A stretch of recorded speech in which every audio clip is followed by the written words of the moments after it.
Thank you so much for joining me today. And I know how incredibly busy you are and probably how incredibly tired you are. How many marathons back to back are you running? I'm running 100 marathons in 100 days for charity. And which marathon are you on right now? Well, as soon as I shut the laptop lid tonight, it will be number 77. 77. So 77 marathons already, and you're running 100 back to back. Yeah. That is incredible. So I can forgive you for being sat in bed right now with your laptop. Yeah. That's okay. Yeah. yeah, exactly. Because I literally I was like, okay, I have 4 hours of sleep if I just basically open the laptop lid. Yeah. And that, to be fair, Kate, that is absolutely amazing. I've run one marathon in my life, and that was in about 5 hours. And you just told me just before we got on the recording that around, what was it, day 21? What was your fastest time? My fastest time was 3 hours 34 on day 21. Yeah, I mean the first 6 weeks I was happily cruising along at like under 4 hours every day basically, and it was just comfortable. I was running at a pace and at the sort of times that were comfortable at the time. But then the spanner got thrown firmly in the works. What was the spanner? Well, on day 26 I trapped my SI joint, which for those that don't know, that's basically the very bottom of your back. Right. And it took me a week to twig what had happened, got that sorted. And of course, it's just a cycle of things. So then it was piriformis and the glute. And by day 44, I then had an issue with my RT band that's trapped my knee.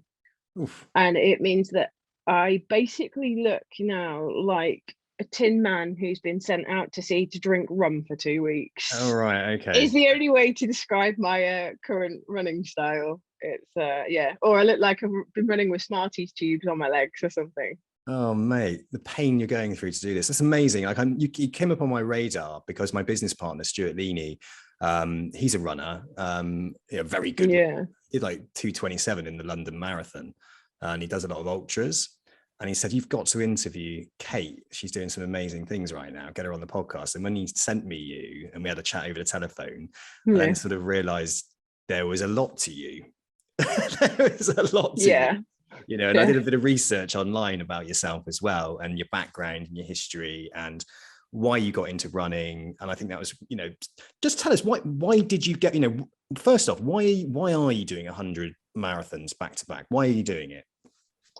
Well, I started running in 2011, and I'd basically been about a year into recovery from an eating disorder. Mm-hmm. I think mentally and psychologically, the recovery had not caught up to the physical side. And I think in my head, there was a part that said, well, it's okay, wait until people think you're okay and everything. And then, crack on back as you were. And running just completely changed everything. I've never relapsed in my eating disorder ever since. And that's been, 12th year of running, I think, or 11 years. And it just completely changed everything. And I suddenly realized some of the reasons that had caused the eating disorder were suddenly able to be channeled into endurance, and it's specifically endurance sports. It wasn't just running, it was endurance. And there's something about being an endurance athlete that it's 99% mental and the other 1% in your head, we say. So since then I'd taken on these challenges every other year for fundraising for charity. Raised just yesterday topped £50,000 over the 10 years since I started fundraising. And so 100 marathons in 100 days started out as a bit of a joke, believe it or not, with a friend. There's a virtual challenge that ends on the 10th of April, and it was 100 days, and we basically signed up for every distance that was available. Came out to just shy of 2,600 miles, and in short, it basically represents the distance of a refugee from Aleppo in Syria to Dover in the UK. And I rounded it up to the 2,620 miles to make the 100 marathons in 100 days. Originally, the plan was to just average that distance over the 100 days. But I ended up then being egged on by a few friends who kind of goaded me into attempting a world record. It doesn't take much goading with me, to be honest. So I think it was like day 6 we officially started making this, world record attempt. We had, like, luckily witnesses on the runs anyway because of the village that we live in. But yeah. So since then, since day 1, they've all been done in one go. So it's literally a marathon every single day before or after work, however I've been able to fit it in. That's amazing. So are you splitting that between going outside and doing it and doing it on the treadmill? So at the moment, because since day 43 with the issue with my knee, it's taking me like 6 to 6.5 hours to get them done, which is just, it's of course a humbling experience, to say the least. But that's where you really, really show your colours in terms of, are you endurance or not? And so there's an element of safety, being a solo female runner on your own outside at 11:30 at night is probably not ideal, and we live in quite a rural location. So to fit in the office on the days that I'm in the office, I will do it outside, because I literally finish work and then go straight outside to start the marathon, because there wouldn't be enough time for me to get home to get on the treadmill to finish it before midnight, because they have to be done before midnight for it to be on a consecutive day. I'm in awe, mate, to be honest with you. It's incredible. So, but yeah, there are 3 charities, by the way, that I'm fundraising. Yeah, I was going to say, which the representation is that of a refugee, the 100 marathons, because it works out almost identical, the distance. Yeah. So it helps people visualize that. But there are 3 charities that I'm fundraising for. So there's the Refugee Council, is the refugee charity, but then there's the Food Bank charity, the Trussell Trust, and a charity called the Hygiene Bank. And I wanted to highlight UK poverty, really. I work in an industry that's very focused on wealth accumulation, maintaining wealth, preserving wealth succession. And it's almost like the elephant in the room that we don't talk about. We talk about charitable giving and all those sorts of things. And I wanted to highlight and challenge the perceptions of those who face poverty in the UK. And there's a huge link with, refugees. You look at the benefits that they're expected to live on, they're not allowed to work, and it's £39 a week. And so inevitably they end up having to access food banks and hygiene banks. But, there's a lot of British people living in this country who are working. There are working people who have to use food banks and hygiene banks. So I just wanted to start those discussions that aren't necessarily happening at the moment, and challenge perceptions and raise a load of money, hopefully, which is going well so far. Absolutely. Kate, if someone's listening to this podcast now, and I'm going to be sharing this later on, is there a Just Giving page, or a page where someone can make a donation towards this? Yeah. So I split it across 3 charities. So the link is quite long. It's on a website called Give As You Live. But we can include the link for that. The best thing to do, to be honest, is either to follow the athlete page on Facebook for all of the updates, which is Kate Jayden, Endurance Athlete. Yeah. And on Instagram, it's Deca Jayden, DECA Jayden, JAYDEN. And then obviously the link crops up all the time. It's in my bio and everything like that. But it's the name of the page is What Katie Did Next. I love it. Great. Well, I'll make sure that gets shared, and that gets shared out. Yeah, great. Thank you. And let's see if we can get some donations coming across. Just on a note around charitable giving and looking after people less fortunate, do you think financial planning firms are positioned or to be able to help drive more money to those that actually need it, instead of profit for individuals and their personal wealth?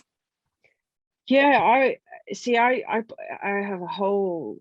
I've spoken for hours and hours and hours at length about these kind of ideas, about what philanthropy means, and what a very, very analytical mind. And I approach, my own charitable giving as well, not just fundraising. I approach my own finances in the same sort of way. And I think about, financial advice firms are in probably one of the best positions to be able to do that.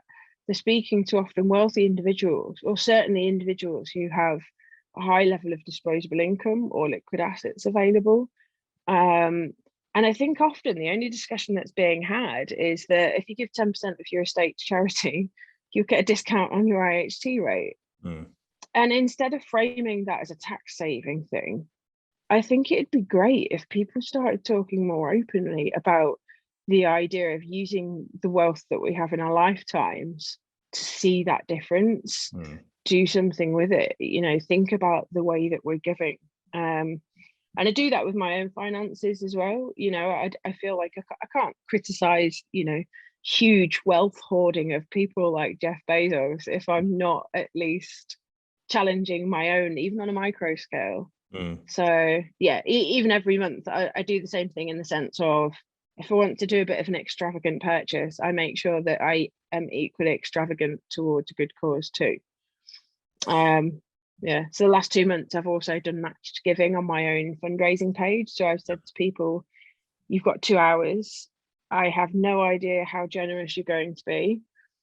But every donation that is made within this window of time, I will match from my salary. So my payday was a couple of days ago, and I did that. And the last 2 months, it's basically been like £600 across the 2 months. And nice. Just to be clear, I'm not a higher rate taxpayer either. So yeah, it's exactly. Quite a chunk of the salary that has gone in, but it is a very satisfying thing to do. Yeah, we're seeing a lot of firms adopted the ESG sort of focus, but also we had a company come on the podcast. Charlotte interviewed them, the Global Returns Project. I don't know if you've ever heard of that, but it's like funds dedicated to healing the world, basically. Yes, yeah. 0.25% of, if everyone could donate 2.5% of their assets, put it into this global fund. Yeah. You know, collectively, it will have a massive impact. And do you know what? It's crazy, because when you think, like, I mean, the job that I'm in, I deal with files every single day. Yeah. And if I review 4 files in a day, and, you know, on average, I'm spending 3 days of my week, that's 12 files a week. You know, it's, let's say 50 a month, it's 250 files a year, roughly 200 files a year. And you just think, of those files, at least 50% of them, I would say, when you're dealing with financial planning, you're at the level that people typically have, you know, at least £100,000 spare in assets. And many of those cases, they're investing because they just want the spare cash to keep pace with inflation. And if you're investing in a balanced portfolio and you're getting more than inflation, and on £100,000 a year, you know, even just £1,000, you think of, I've always, when I started out on this 100 marathons in 100 days, I explained to people that I don't have the resources to give £10,000 or £15,000. But what I can do is approach this as a collective.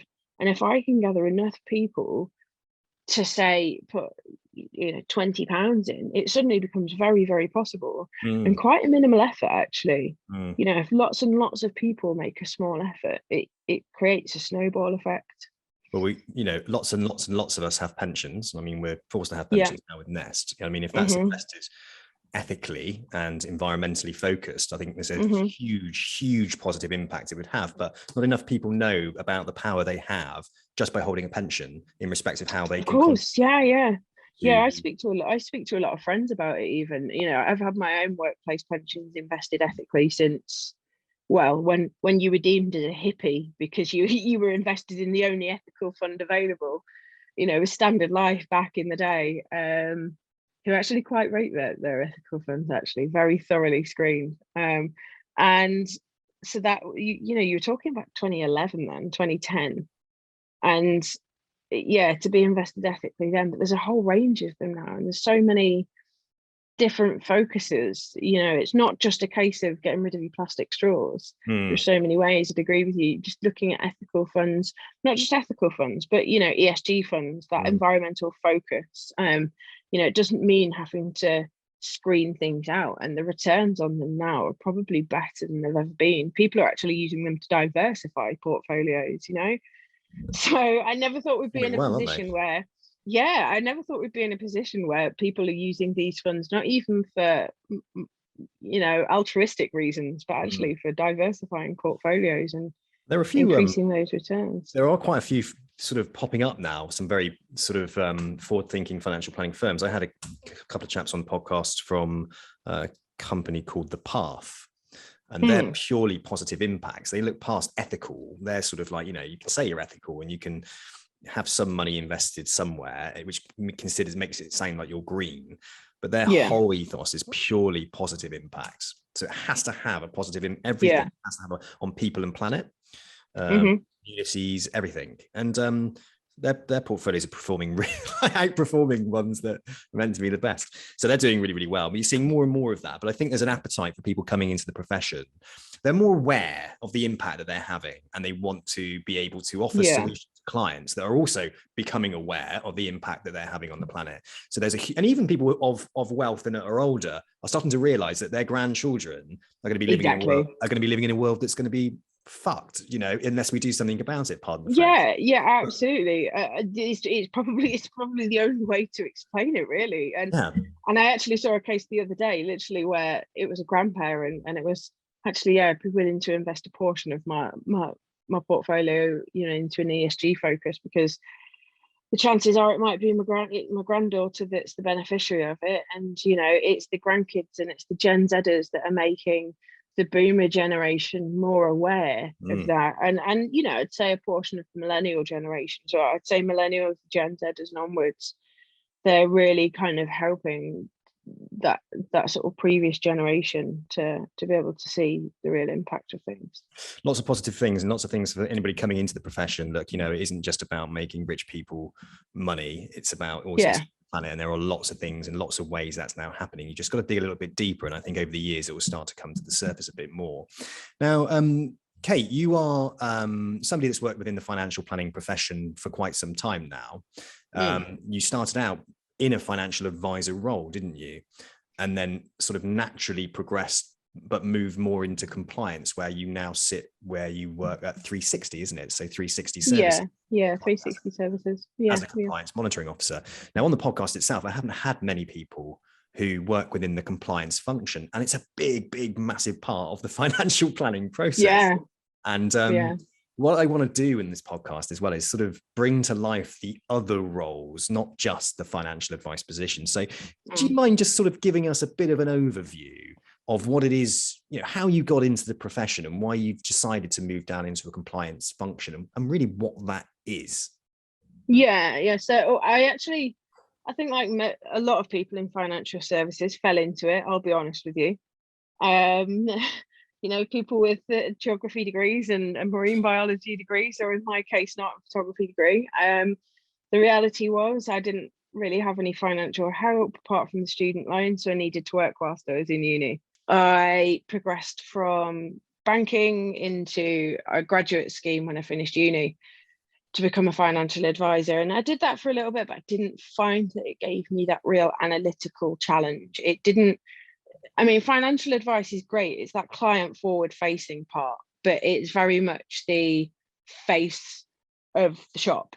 As a financial advisor, your job is to go and build those relationships. But I think I always found it frustrating that I didn't get to do any of the technical part, the research part, So I kind of spent quite a few years going backwards and forwards, and there were various challenges within my career as well. But I ended up kind of realizing that compliance, I ended up going through the power planning route, like many compliance professionals do, and now have been in compliance for probably the last 7 years, I think, of my career. And I came into the industry in 2007. Okay, so cool. 16 years now. Right, 16 years. So just tell us a little bit about compliance then. So someone's listening to this podcast, perhaps they're thinking about moving into the financial planning profession, and all they ever see is adverts for a trainee financial advisor. Just talk to us a little bit about what compliance actually is then, and the function of compliance, why it's important and why it's there. Yeah, so I think most people call it the BPU, Business Prevention Unit. Okay. But jokes aside, I think compliance gets a bit of a bad rep, to be honest, in the industry. It's seen as boring. It's seen as something that's preventative. The reality is, compliance is there to tell us how we should be doing our job, in the sense of not getting it wrong.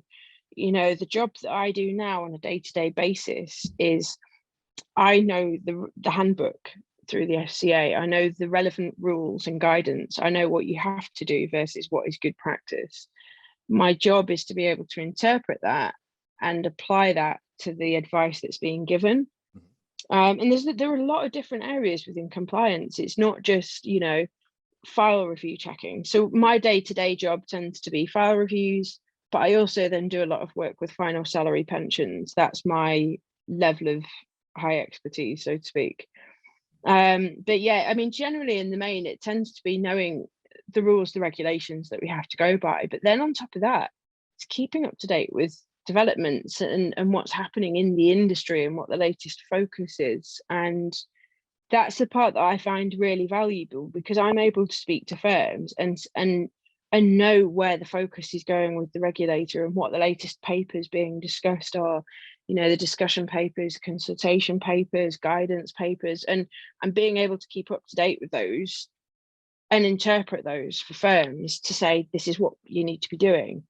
And the reality is, if we get advice wrong, it continues to go back to that pre-RDR 2012 world where we're just seen as cowboys, and we're, you know, love or hate the RDR part of the change over the industry. The idea is that it's supposed to be driving professionalism. And I very much joined this career, you know, decided to stay at it after university, despite other options, because I see it as a professional role. And particularly now in the area that I'm in with compliance, it's a very, very knowledgeable and technical role, and no firm can be without compliance. The part probably I think that I find the scariest is that there are a lot of one-man bands, excuse the phrase, like IFAs, where it's still the old guy in a broom cupboard with his paper files, you know, back in the 90s sort of financial advice business model.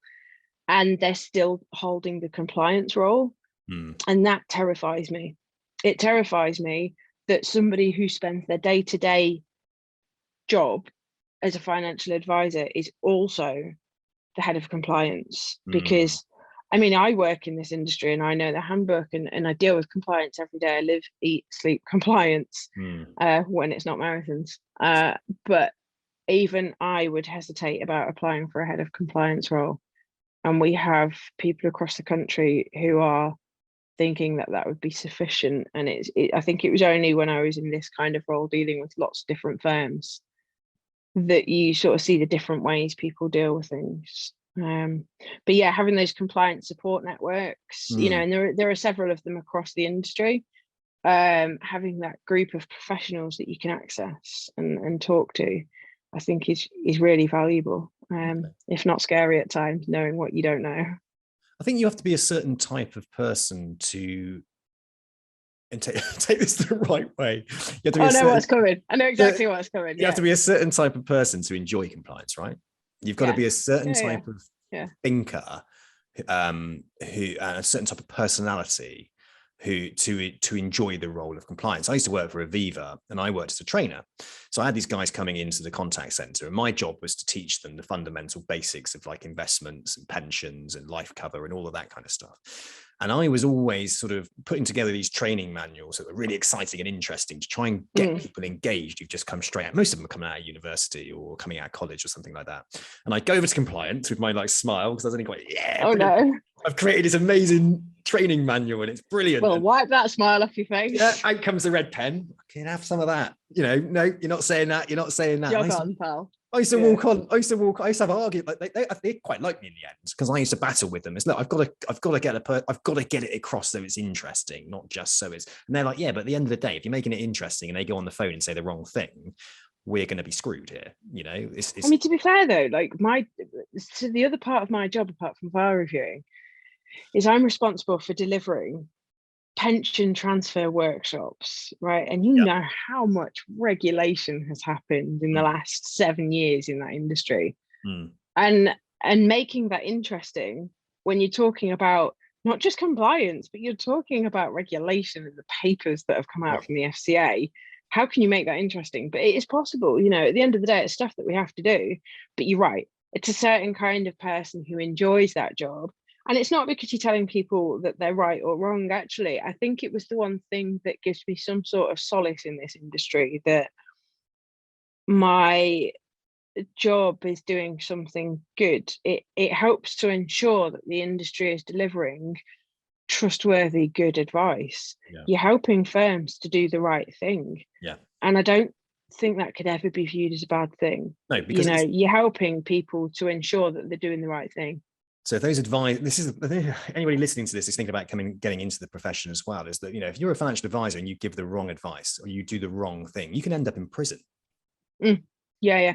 It's not just that, it's the fact that, you know, you can change companies, and pension transfer complaints are just, I've seen the calculations on those things. And because of the costs of guarantees, it's not just the fact that you have the cost of the complaint for the company. A pension transfer complaint can close a business. You know, pension transfer business, if it's not done well and right, can stop the sale of your business further down the line. So if you're owning a financial advice business, if you're setting up a financial advice business, think really, really carefully about the type of business that you give, how you give it. Make sure that you're involving, if you don't have the resources yourself, involve external professionals. You know, do all you can to ensure that it's comprehensive, and don't just assume that because you think you're doing the right thing that you are doing the right thing. Because I also work on a lot of due diligence projects where people are trying to sell their firm later in life, they're trying to retire, and they have a back book of business that's been pension reviews, pension transfers. And it's not just pension transfers, you know, if you give poor advice for all sorts of areas, you know, it can cost you your entire retirement. It can cost you your business. It can cost you your career, because, you know, at the end of the day, a regulated complaint is against you as an individual, not the firm necessarily. Yes, of course, the firm, but that can follow you around as a regulated professional. And I think this is where the industry probably needs to catch up with the idea of being professionals.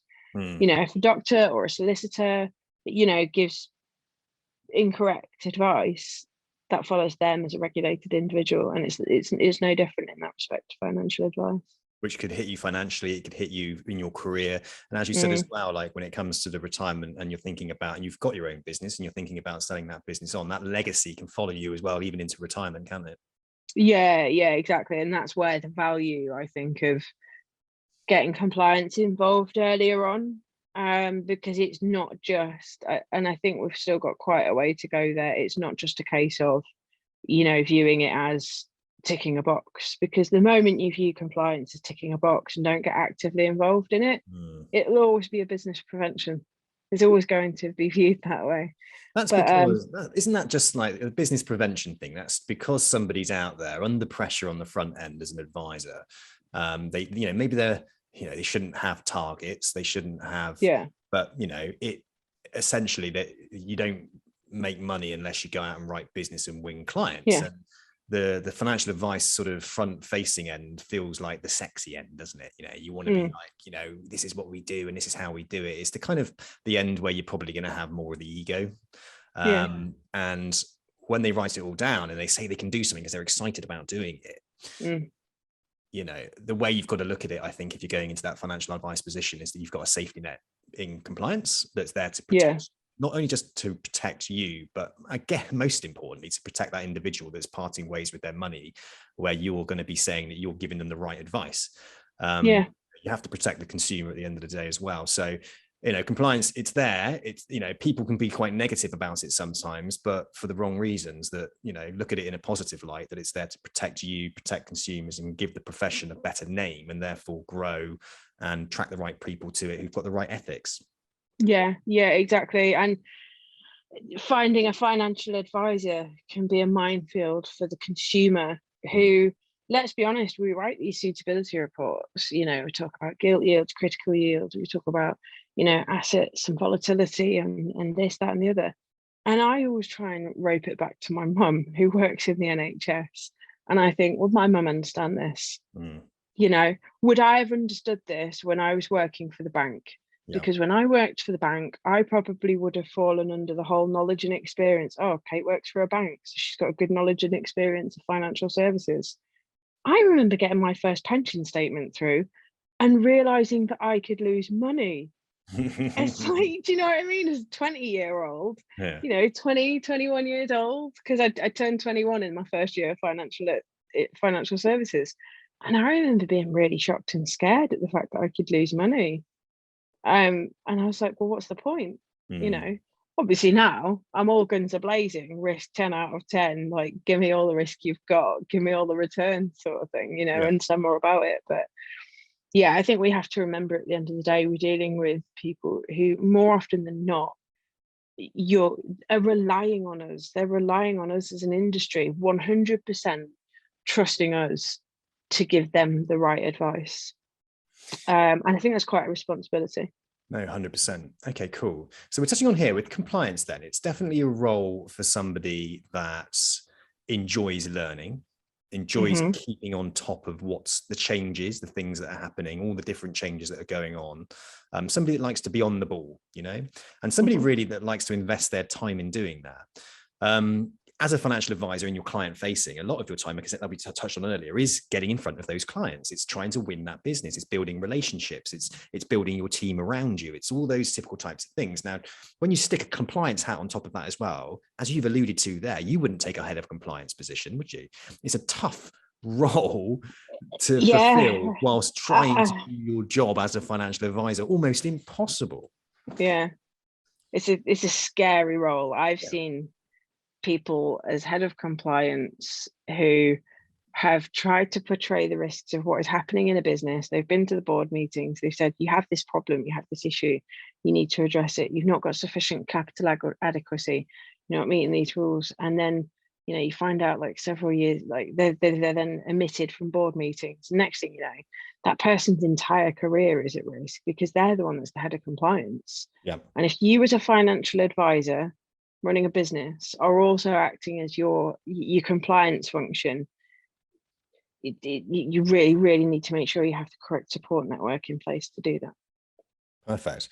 Now, we've talked a little bit also pre-recording this about inclusivity, diversity within the financial planning profession, how historically it's always been viewed as very male dominated.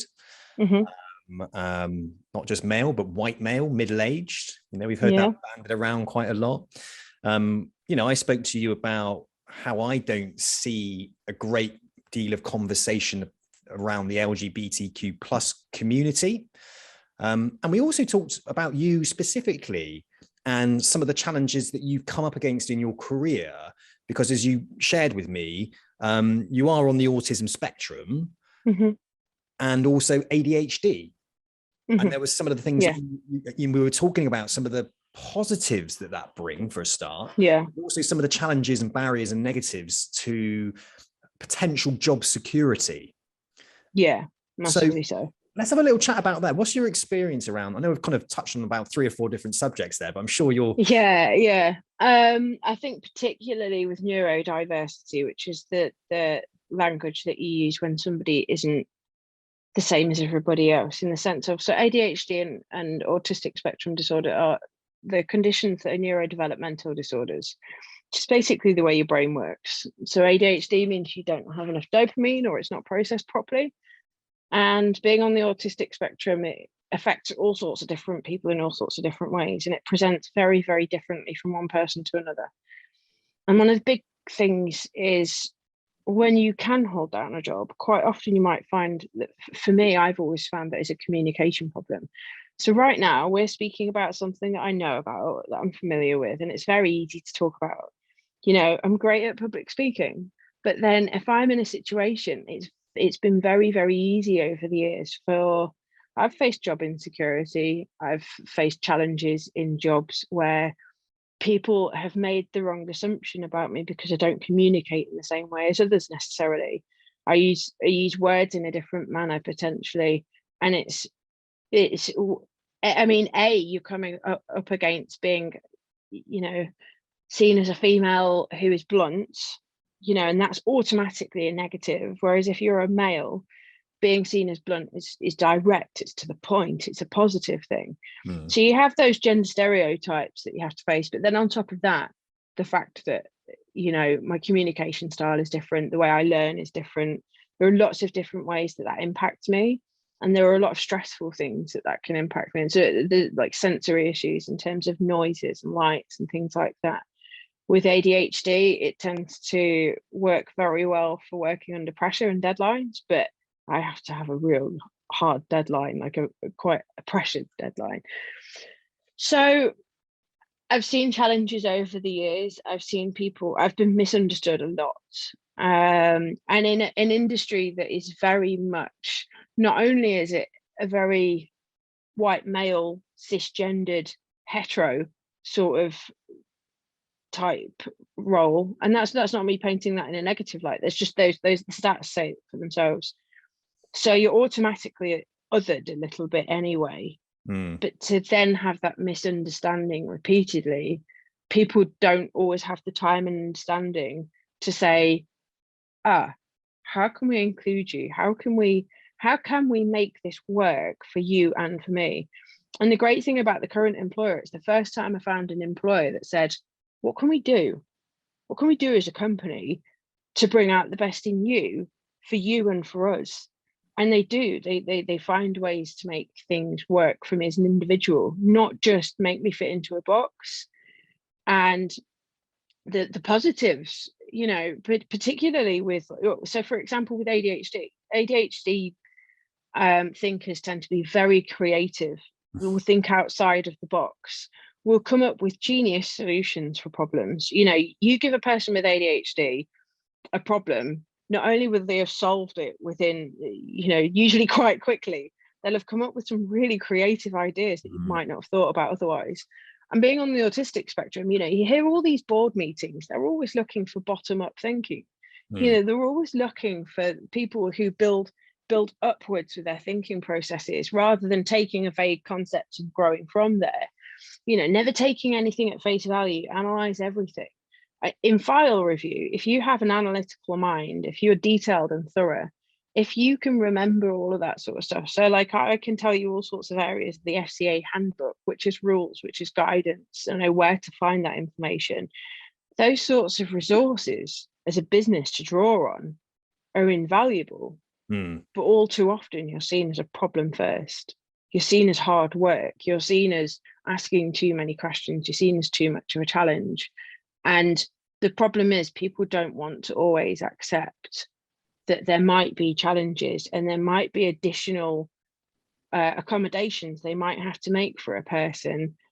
But the reward of that, and I've seen that in my job now, and it's honestly, I can say in 16 years in the industry, it's the first time, and I joined in 2019, it's the first time where I felt safe in a job, where I felt that a job really knows me. But that was late life diagnosis as well. I was 30, it's 2019, I had the ADHD diagnosis, and that was when they picked up that was very likely on the autistic spectrum too, and then the official diagnosis followed shortly after for that as well. So yeah, it has presented a lot of challenges over the years, and you know what, the industry just doesn't, if you're not represented, how can you be expected to be accommodated? Yes. And I haven't been in so many circumstances, and I can honestly say, you know, 2019 was one of my lowest points before I joined 360, and it was just the impact of job insecurity on your mental health can never be underestimated. The thought that you can go from, you know, you've built this career, the fact that I've managed to build a career over all those years is nothing short of miraculous, I don't think, to be honest. But yeah, when you find your place in the world, there is nothing more affirming than that. And yeah, the results are great for everybody, not just the person in the job. I liked what you said there about the firm understanding what it is you're going through with autism and ADHD, and firms need to be more aware of the people that work for them and what might they be going through, and be accommodating and have a policy in place that does support people with different learning styles, and be able to accommodate those individuals, not see them as a burden, but to see what they can bring and how they can fit within the business and how they can make improvements with essentially what is considered to be quite a superpower for some people. You know, it is an ability to see things completely differently, but yes, it has its challenges when it comes to articulating that sometimes. I think as well, like businesses need to, the huge thing that I find is that because I can articulately exchange conversations with people in the right circumstances, because I can, be seen as holding down a job. Yeah. There's almost this impression that you have to work so hard to fit in and do those things, that it's almost just like, well, you can't be that bad because you have a job. Yeah. And I think people don't actually see the struggles behind it, and learning to be more open about that and what you actually face as an individual has been quite enlightening. And the marathons have helped me do that, actually, because of some of the issues I've faced along the way with like meltdowns and things, and sensory overload and things like that have been quite empowering to show people that on the outside you don't know what somebody's going through. You don't know what they're doing to cover that up, to try and fit in, to try and hold down a job, because that's viewed as what your worth is in society, usually your ability to work, sadly. I think companies need to invest more heavily, especially within the financial planning profession, in the well-being of their staff and the mental well-being of their staff. I've just joined forces with Talk Club. It's a men's talk club, men is the mass demographic of suicide under the age of like. Oh, absolutely. So for me, very much like you, I spent a long time depressed and insecure around my job. I run a business for 13 years, but I was depressed, I was insecure, I was stressed, I was drinking heavily. So I was borderline addiction problems. I couldn't stop. And I was driving myself to the point of not really ever feeling secure. I couldn't explain it to anyone. I couldn't explain it to anybody, and that was part of my problem, because I couldn't explain it, because I thought that I was going mad. Other people would judge me based on that. And it was only until I started opening up and going to meetings. So I did 12-step program, and that worked really, really well for me in respect to my mental health. Then talk therapy, talking to other men and opening up, CBT. But I can relate massively to the ADHD side and the creativity side. And I can build things really well, get really creative. And I'm up here. And then all of a sudden, the next day I could be down here because I've overloaded myself with so many ideas. So I had to learn how to manage those feelings, those rushes of ideas, because I've got so many of them. And then people would get frustrated with me because I would go like a butterfly from one thing to the other all the time. Yeah. You sure you don't have ADHD? I think, well, this is something that we're looking into at the moment, actually. And it's like, really? And it's, and I find it difficult to see projects through because I get very bored. That's a very, very classic trait of ADHD. So you can have great ideas, you can get through the bulk of the thing, and sometimes it'll be that last attention to detail and tying up the finishing ends. You'll find so many people with ADHD tend to be great entrepreneurs, great creative thinkers, great business, CEOs. They can handle pressure, there's so many positive things, but then it's almost some of those negative connotations. It's almost like you need to try harder, to be more organized, to see things through. And the reality is, saying to somebody with ADHD, well, you just need to concentrate harder. Would you say to a diabetic, you need to work harder at making more insulin, James? You just wouldn't, would you? And that's the reality. It's a chemical process in your brain. I felt so ashamed. And the thing is as well, right, when I started learning about my emotions and everything, and then I realized that I was carrying a lot of shame about who I was and about how I couldn't do those types of things. Like even from school, like I struggled. I went to school, I sat in lessons. I would class myself as quite intelligent. You seem pretty bright to me. Yeah, I love learning. I can get obsessed about something and really learn, like go into detail, really get obsessed about it and learn about it. But I just struggle. My attention's terrible, and I have to. And one thing I've learned as being a business owner is that when I was trying to do everything myself, I was crazy. I was overloaded. And I think we all are like that. Yeah. But as I've brought people into relevant positions, so during my creative process and I drive things forward, in my wake is things to do. And there's only to a point that I can do those things. I now have to hand over to people. And before, I used to hold on to it because I didn't want to look like I couldn't do it. And therefore I would be ashamed of myself. And when when I started to understand that what I was doing to myself was having this idea of being a high jumper, where I set the bar so high and I was running up to it and failing every time and maybe crossing it once every 10, someone just said, just drop the bar down a little bit, let go of some of that work, let go of the things you're holding on to, because I held on to so much stuff. And I freed myself up, and all of a sudden I was like, oh my God, I feel alive. And then as soon as I admitted it, as soon as I came to accept that I had these problems, which you are talking about as well, it was like, wow. And it just, and therefore that, you know, and when you talk about recovery, especially from eating disorders, right?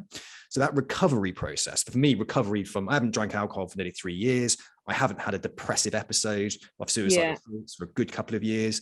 I feel in good mental fitness. And it's such a huge difference, isn't it? Because mental fitness is as important as physical fitness. And I feel like sometimes that word shame that you said then, it resonates so much, because I find that now, even 3 years on from diagnosis for ADHD, and the autistic spectrum one was huge for me. Like, I felt shame for so long because I was always viewed as, you know, oh, it's Kate, she's blunt, she's rude, she's this, all of the negative connotations. And then the ADHD side of things, you know, she's away with the fairies, she's always got, you know, she's always doing too much, she's always you know, she doesn't pay enough attention to detail. But the irony being, there's an ultimate contradiction so many times that I either pay too much attention to detail and get so het up in it, and that's very much an autistic trait, is that I can't focus on the bigger picture at times. And again, we look at the concept of bottom-up thought processing, the way I build pictures around the world, I don't have vague concepts of things. Like, a lot of people, using the charity example, think of, oh, well, that's a good thing to do. That's not the way my mind works about charity. That is absolutely not the way it works. It's not an emotional thing. It's just you have these building blocks of small details. Once you have all of those details, you can then move up to the next step, to the next step, to the next step, to the point you're at the top. And most people think from the top point of a concept of something, i.e. charitable giving in this instance, and then they build it downwards. And the problem with that is you already have preconceptions. But for years and years, and I'm still getting past that idea of shame. I am still working through some of the, and to be honest, I will say that some of my experiences in employment have been traumatic at times. And I don't use that word lightly, where I have left a job because I didn't think I could cope anymore. Because I knew that relationship wasn't going to work. I knew that it wasn't right for me. And I basically I left. But I knew that my CV would stand well enough that I could go into another role. But it's been challenges over the years, and that thing you say about shame, getting past that, and I'm learning to embrace the positives. And I joke about things and stuff like that, but I remember about 7 years old wishing that I was different, and I've been regretting it ever since. Yeah, exactly. There's something, I think a big part of it's about accepting our positives and accepting what we consider to be our negatives, but they're not actually negatives. When you bring them into the light and you look at it, they're not negatives, they're just who you are. And I think we have to be accepting, and the more we accept others, the more we accept ourselves, the more we love ourselves, the better we feel, right? You know, the thing is as well, it's something is only viewed as a negative part of your personality and the circumstance in which you are. So for example, autism and ADHD are they would be considered under the Equalities Act as disabilities. And I don't view myself as disabled, but I also acknowledge that is noted as a disability. And there would be circumstances where I very, very much would be viewed that way. You know, if I was in the circumstance where a sensory overload sort of issue happened and I couldn't do anything, all of a sudden I've gone from a professional who's holding down a job to somebody who's like just an utter shell of a person who can't function. And so, it's only seen as a negative if people view it that way. You said something then, sensory overload, right? And I used to use that all the time, that word, right? And just describe to me what sensory. So somebody who's listening to this podcast, right? Because some people will identify without a doubt with what you're saying. So just tell me describe to me what a sensory overload is for you in like the workplace or any place really. I mean, the most recent example, and the reason why that one's kind of at the forefront at the moment, is I'm running a marathon every day. Now, people, when they're fatigued, I'll use that example, the neurotypical example. I use somebody who doesn't have, a neurodevelopmental disorder. When you're really, really tired and you become a bit crabby, and a bit sensitive to just everything is doing your head in. Imagine that being your life day to day. And the most recent example was on Monday. I was doing my marathon and I had to do it outside, and I have to start straight from the office because they're taking a long time at the moment. And so to do that, I started straight from work, but it's a relatively busy road. But to keep things simple and take away some of the thinking, I kind of thought, oh, okay, well, I'll just do this out and back route 3 times. And there were quite a few boy racers, and the noise from cars, there were traffic lights, street lights, cars whizzing past. And basically, I can only describe it as, where if somebody took an air horn and put it to your ear to the point that you just go bang. And sensory overload is that point at which you can no longer cope. And the shame of it as an adult, it can appear like you're just having a tantrum. Actually, it can appear like you are just crying, ugly crying and screaming, and it's so embarrassing as an adult. And that's where the shame comes from sometimes, and having to be open more about that, and helping people to understand that. It actually, part of that I find is on me, because the more I can do that, the more people will understand that autism isn't just what you think it is. Autism isn't just, a non-verbal male individual who is violent. There's a certain kind of stereotype that's portrayed in the media of what autism means, and we don't often see it in females portrayed in the way that it actually is. But yeah, sensory overload is the way my brain processes noise. I'm less bothered by lights, but other people might be hugely bothered by that. Certain textures with foods.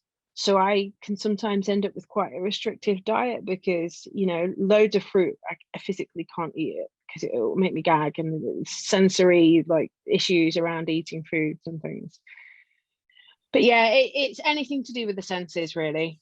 And when that all becomes too much. Things that in the workplace, for example, someone would look at you as being disruptive, or they would look at you as being, non-compliant. Why that's the word. That is actually the word. Not fitting in. Why are you being disruptive? Almost like you're doing it on purpose. It's like when you sort of, I can't eat that. I don't like the texture. Or I can't have. I remember a friend, and she couldn't have her beans touch her chips or anything like that. And it was a real thing for her. For her, it was like a real fear, a feeling of I can't have them touching. There was a girl that used to work for me. You couldn't put a banana next to her.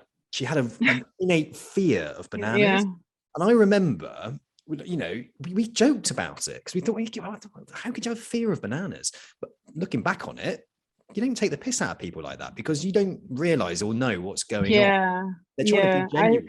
I think the example in the office, I mean, I'm really lucky with the office that I work in now, that the obvious one is the photocopier example. Yeah. So in a previous office, I used to be sat 2 seats away from the photocopier. And if you can imagine that you're constantly on edge, if you sat next to a photocopier. So one of the things that I do is quite often in work, I work with earphones. Yeah. And it's just so that, you can get rid of noise. Otherwise, I'll end up zoned into 4 different conversations in the office, Yeah.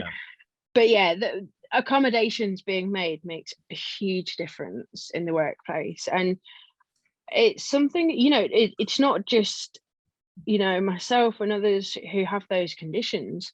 The regulator themselves, they had a discussion paper back in July 21. So just July last year, we're talking 9 months ago. Yeah. And it's diversity and inclusion in the workplace. And they specifically speak about the strengths that individuals that are diverse can bring to your workplace. and that we should be viewing this differently now. We should be viewing including people and inclusivity not as a tick box. Diversity inclusion shouldn't be a tick box exercise.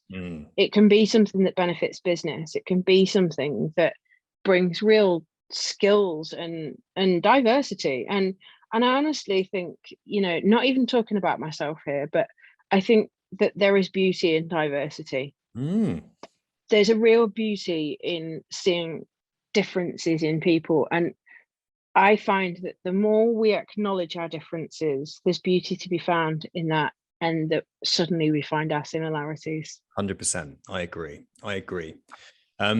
Without a shadow of a doubt, do you do any kind of inclusivity or diversity, or do you ever talk about your ADHD, autism to companies at all?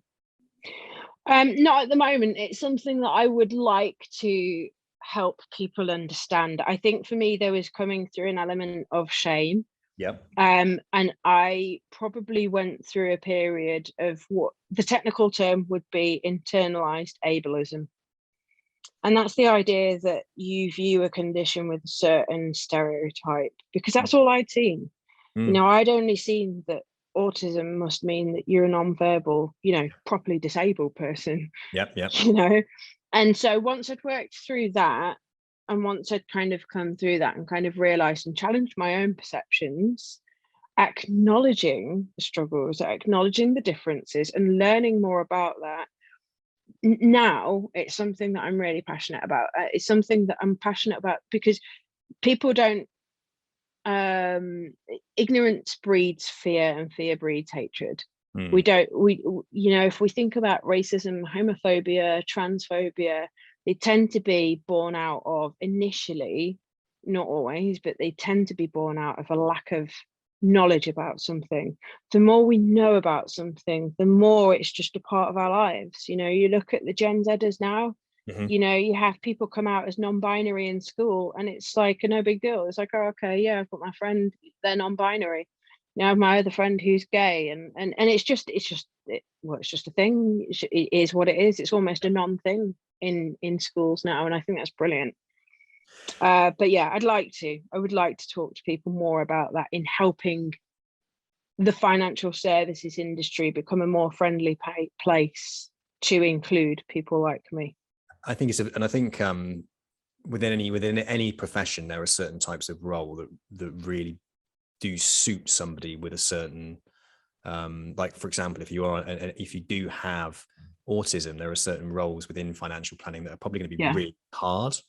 And there are roles where they're going to be absolutely suited for, like amazing, like superhuman, like sort of perfect fit. It's about identifying those. And I wonder how many firms where they don't have knowledge or understanding of people with ADHD or autism, where perhaps they could be missing out on some incredible hires or the right hires. Yeah, and I had a conversation with a firm literally yesterday, and they're struggling with the paraplanner shortage. And the reality is, the whole industry at the moment is short of paraplanners. They're short of technical paraplanners that are that are experts in their field. The reality is, I think there are so many people so suited to that role. The more we take that role seriously, good paraplanners, good compliance professionals, and pay them accordingly. Yes. Like, why are we still having to have this conversation that the financial advisors are the ones earning big bucks and also having targets and bonuses and all of that? Why is the industry not recognizing the knowledge and expertise of your researchers, your paraplanners, your compliance professionals? Because that is not an easily built career. No. You don't have to have a personality for it. It's a skill set, and it's something that's learned, really. So yeah, I think the more we think about the types of roles that suit different types of people, the more we can have really, really good, well-working businesses. I want to continue talking to you after, when we've finished this podcast anyway, not today, but in the future, about where we can work together to really bring to light the opportunity for people with autism within financial planning, but also how firms can accommodate anybody that has autism within their firms, but also what are you doing about recognizing and identifying people that might well be displaying certain behaviors that might well set the alarm bell off, saying, well, actually, let's look at this, and can we do something to accommodate what it is that you're feeling? Because it doesn't look like you're being disrupted for any particular reason. It's about having those conversations, isn't it, and bringing it into the light. And I remember not being able to articulate why. I just remember thinking, well, that's the way you view me, but I'm not trying to do anything bad. And I think over the years I've gained quite an intense knowledge, you might say, of diversity and inclusion in workplaces, and it's something that I think a lot of companies just don't really know about. They don't know about language, they don't know about, and even when you look at the LGBT side of things, the practice, for example, of using pronouns on emails and encouraging people, if they wish to do so, adding those to the bottom of emails can create a safe working place for people who aren't cisgendered necessarily, to be able to just quietly say, these are my pronouns, and they might be different to yours. And, having those conversations with firms who, it's through no fault of their own, they just haven't encountered those issues. They haven't encountered that knowledge. And it's just a change that the industry needs to make over time. And I think it comes much more naturally to the younger generation, without generalizing, that it does, because it's language that we have been more familiar with. When I saw the pronouns and everything, and I'm going to be honest, when I saw the pronouns coming out and people putting it on their emails and on their LinkedIn, I didn't really understand it. I didn't really get, I'm 40 years old. I didn't really get it at first. Now I'm starting to get it. It's the people that are sitting there who want to be able to announce their identification. It's actually, ironically, it tends to be that you don't want to announce it. You just want to be able to quietly say, oh, this is who I am. And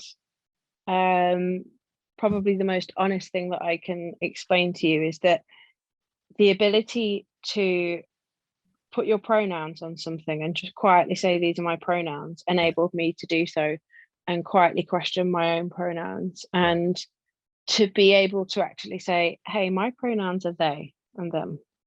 And, that gender is very, very different to biological sex, and there's a whole different conversation to be had a whole other time. We could spend hours talking about it, but the reality is there's always going to be a part of me that will identify, with the female struggles in this industry. But then there's also a part of me that is very much, I'll affectionately call myself a gender bender. Gender bender. I like gender it. bender. I don't neatly fit a box. Gender queer is the technical term, or gender fluid. It means I don't typically fit a box very neatly. When I was younger, queer was like what you would call somebody who was gay, a man who was gay, a man who was gay specifically. So queer, and your explanation of gender bender. What does queer mean? Because does queer mean so queer is very much a term that has been reclaimed. Now that there will inevitably be some gay men who have a traumatic experience of that word, who will never, ever, ever want to use that word about themselves or anybody else. It's not a word that you should ever use about anybody unless they have told you that that's how they identify. But in terms of that language, it basically is an identification that says, it kind of avoids a very binary label. So genderqueer doesn't necessarily mean that you fit a neat box, but it definitely means that you don't fit the norm. If you are queer in terms of sexuality, it might just mean, it's another way of saying bi. It might be another way of saying that you are, pansexual or something like that.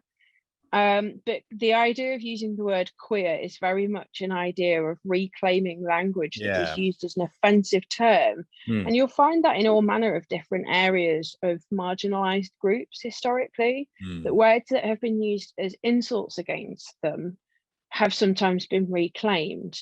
But it doesn't mean that you, as the person not in that group, can use it against about somebody.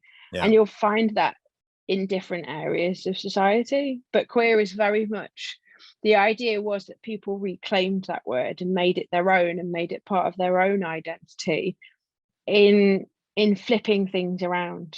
So yeah, it's quite an affectionate sort of self-used term in the LGBT world for a lot of people. So let's sort of just very quickly touch on, you're working in compliance function, so application things come through from clients. What's your take on how the profession is positioned to support clients from the LGBTQ plus community? Is it sort of forward thinking? Is there work to be done?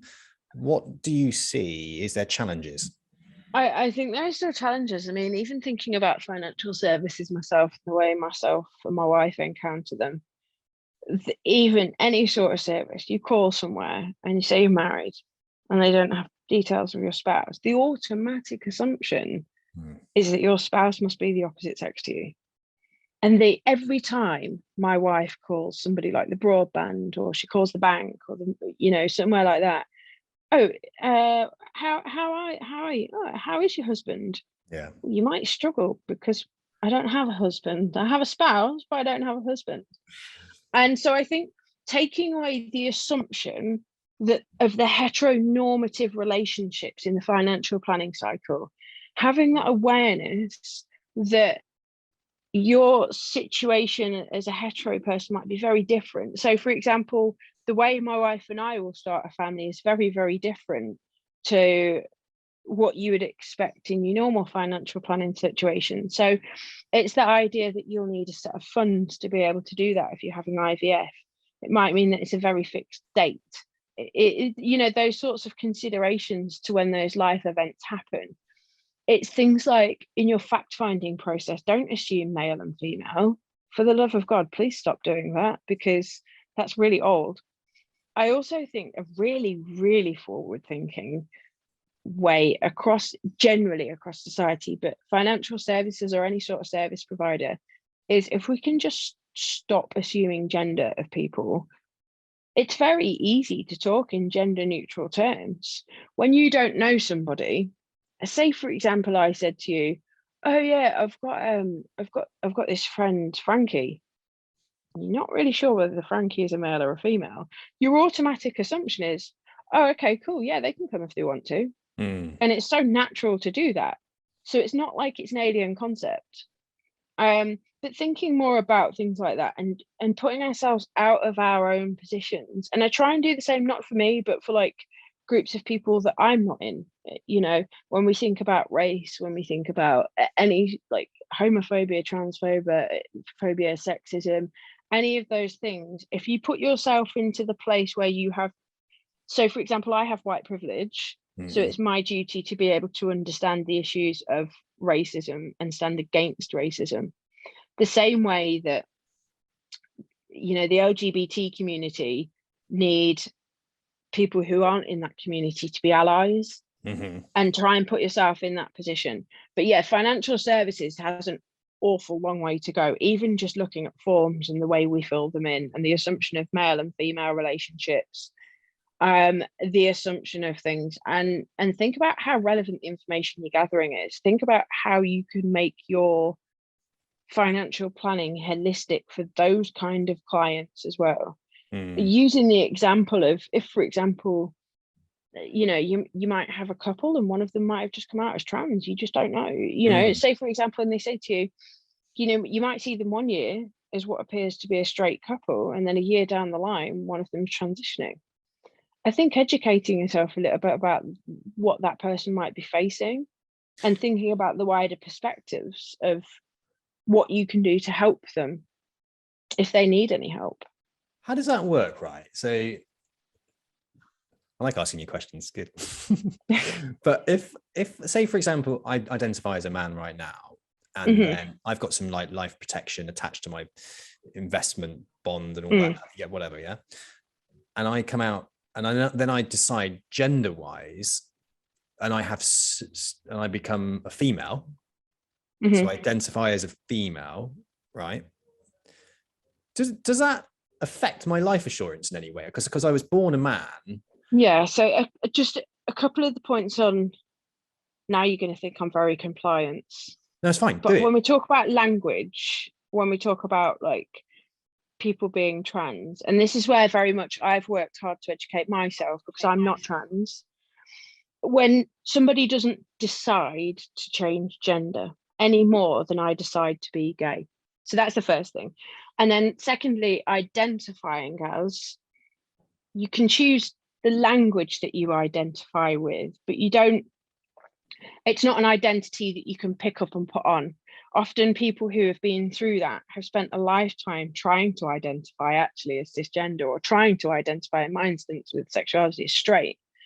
So, but yeah, there will be impacts on things like life insurance. So the reality is it's going to depend on your own transition. So if we think about a client who might be trans, in terms of the financial planning cycle, if they have life insurance, critical illness, that would probably need to be rewritten. You would need to speak to your provider, because it's not the fact that you are changing biological sex that would be so much the issue as the fact that if you go through the hormone process, and again, I think there's probably a lot of work to be done in terms of how insurance is underwritten, because the knowledge at the forefront of research and studies around how the hormone transition works, we're still only at the very beginnings of figuring out how trans people can participate in sports, and at what point it's fair, not fair, etc. You know, but with things like life insurance, that's going to be a huge thing. You would need to contact your provider,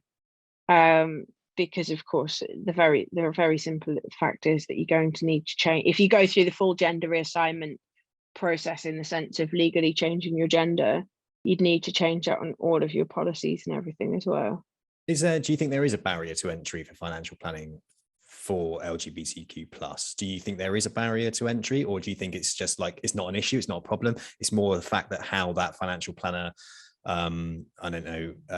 communicates with that person? I don't know. Is, you know, because I a little while back, right, I did some research and I was looking for some financial planners that are openly LGBTQ plus and that openly talk about financial planning for the LGBT plus community. I had someone come on called Taylor Beavis, and he's a gay man, and he felt that gay men have a different need to a straight man, or a straight and a fat, and he felt that yes, 100% we have a different need, and a different approach needs to be taken.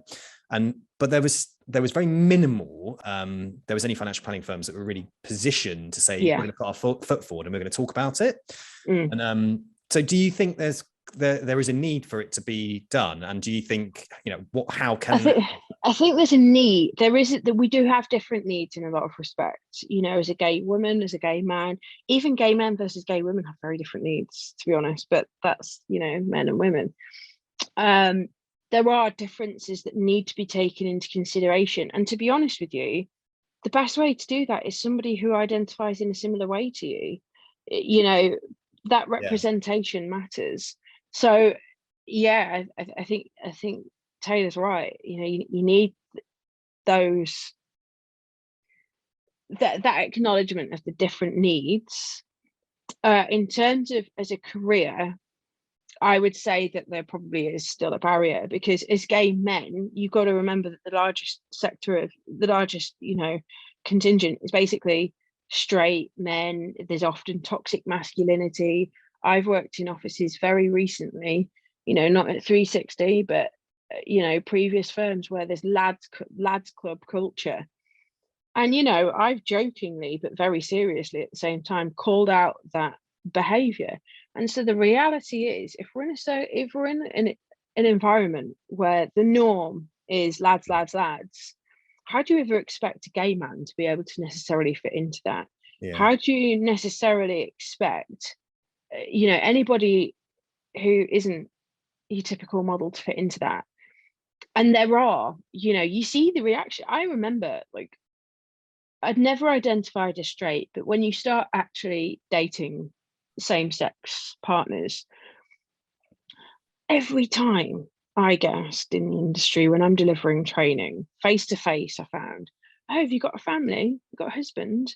No, I'm a big old gay. You know, I'm a gender bender. It's the fact that, like, that's the constant assumption. Yeah. And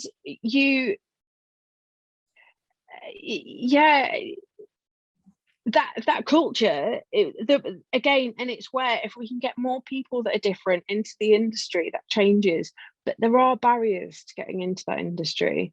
You know, when you don't fit the feminine role of a straight female, and you're also not a straight man either, there are, I mean, in theory, you can say technically there's nothing legally stopping you do that. But the reality is the culture in our industry, if you look previously, probably prevents the barrier, prevents the entry. You're right about the culture. And I think if you look previously, like even like 5 years ago, right, there was never female financial planner influencers on social media, right? You never had it. And like, albeit it's coming through now, and there's lots of females that are kind of, they're delivering their personal brand in the way they want to, because that's who they are. And they also feel that there is a direct need for more women to get financial advice, which there is. The great transition of wealth, there's going to be more female millionaires than men, you know, and there is a definite need, and women want financial advice from women, right? I think, you know, I think gradually over time, as someone feels confident within who they are and their personality and their sex and their gender, sexual preference, sorry, and their gender, then I think we'll start to see people have that confidence to step up into that role. And it's about, I feel like when it comes to any kind of change within a profession that is predominantly male and white, right, you need somebody to step up, and that brave person needs to say, look, I'm here, this is who I am, and I'm going to be me. And it's going to then attract other people into the profession who are openly gay and openly LGBTQ, whatever it might well be. But do you know what though? What we actually need is not just for us to be brave. What we need for real, true change, and this applies to any marginalized group or group that has been systemically prejudiced or treated differently, is that you need allies. The reality is, and I've explained the same thing in so many different circumstances, and I had conversations with British Triathlon Federation around the locations for world championships. So I'm a world championship age grouper, and the fact that one of them is not my distance, my race, but as being an ally for others in the, you know, the community, was that it's being held in Abu Dhabi. Well, the reality is that is that's a fucking no-go for definitely a lot of the LGBT community, particularly gay men. And so you wouldn't necessarily be safe. And so that the reality is, yes, Pride started as a riot, but it started as a riot from internally. But who are the lawmakers? Who are the change makers? If we look at the people who have the power to change, it's the majority, and it's the people that have the power. And if we look at financial advice, the people who currently have the biggest hold in financial services are cisgendered, white, heterosexual men. And so, yes, we need to step up and be brave and say, hey, this is me. And that's part of why I am openly doing this with you. It's why I'm talking about my own life experiences. It's why I am trying to be more brave. But actually, it's me saying equally, that won't change anything. It will show other people that they're represented, and representation matters. But what it needs men to call out sexism. That lads club culture in the office, it needs more than the angry lesbian feminist in the compliance office to come out and go, can you not? You know, it needs men to call out that even simple sexist language. You know, the idea that a woman should be at the sink at home, it relies on starting at the bottom upwards. We need men to challenge language that is sexist. We need straight people to challenge homophobic language. You know, you see it all the time in offices, intentional or not. It's one thing me making a joke about being like a dyke and driving a pickup truck, and it's a whole other thing about when straight men, you know, kind of use that sort of idea that, oh, well, she must be a lesbian in a derogatory manner. you know, when men call each other like gay names or don't be gay. So what you need first before people will be brave is that people need to feel that they can be brave. Yeah. People need to feel that they can do that and it's safe to do so. The culture. And yeah, and it's, you know, when we talk as, for example, as women, and about, you know, the last year has been huge around that, about the safety of women and violence towards women. Yeah, it starts at the very, very bottom. It doesn't start with the police officer who went out and raped and murdered a woman who was walking down the street on her own. It starts with, when we look further back, with the WhatsApp conversations that were happening, the exchanges that were happening, that were lads banter, that were just in a group that, you know, it's harmless until it manifests itself greater.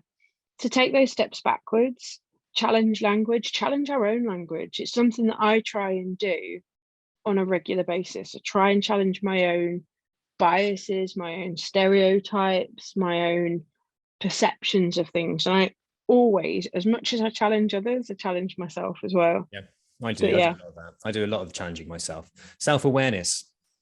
Yeah, 100%. big thing. Hey, listen, I could talk to you all day actually, but I need to bring this to an end. Yeah, I need to do the day job too. You've got to do the day job. So you're not only running marathons every day, you're doing your day job as well. So that's incredible. Yeah. So, listen, super pleased that I got you on the podcast today. Really interesting to talk to you. Lovely to meet you as well. And I definitely want to keep lines of communication open with us, because there's lots of things that I've got going on in the pipeline for Financial Planner Life, where we're bringing in diversity inclusivity workshops into firms. Like I said, I've just brought, if anybody's listening, Talk Club Financial Planner Life is going to be coming out soon, which is a free talk therapy service for men within the financial planning profession. And my goal is to get this put into every major city in the UK and also worldwide. I've got financial planning firms worldwide that are interested in doing it. It's a fantastic charity. They're stepping into talk therapy as well, for being able to offer talk therapy for free to men that need it. And obviously, instead of manning up, it's about opening up. So anything that we can do to, as a Financial Planner Life, that's part of what the business is about. Bringing people into the profession, but bringing the right people in and making a change in the profession as well. And you're one of those people that are doing that. And thank you so much for sharing. Always happy, honestly. Keep those lines of communication open. And if there's anything that I can do, whether that's even just asking questions and if there's a way that I can help people understand things better, you know, we have that opportunity to learn more. The same way a financial planner explains really complicated investment concepts to your retail consumer, you know, I can hopefully help others understand lots of complicated matters that we just might not know about. And also that what's good for me is that I know that I could pick up the phone to you and ask you a question where I might feel a bit silly asking it, but I think sometimes that's why we don't ask the questions. It's because we feel silly, you know, and we shouldn't. And also sometimes we don't ask the questions because we think, are we wording them right? Am I asking this right? And you know that, like, with that's me, it's one of my occupational hazards is let's not beat about the bush here. I'm always going to ask the question in the wrong way. So spit it out, get rid of any of the small talk, ask me what exactly it is you want to know, and I'll give you any answer you want. You know, I'll pick up the phone anytime to me. I'm always happy to have a chat. And thanks for inviting me on. It means a lot, and reaching out. Brilliant. And good luck with your runs. I know you're going to do it. And, I'm going to certainly put a contribution in there today for you, and I'll get that shared out. Brilliant. So thank you so much. Thank you. Brighton Marathon, 10th of April for the victory lap. Excellent. Well done. Good. All right. Cheers. Thank you for joining me. Thanks for having me. Thanks. Bye.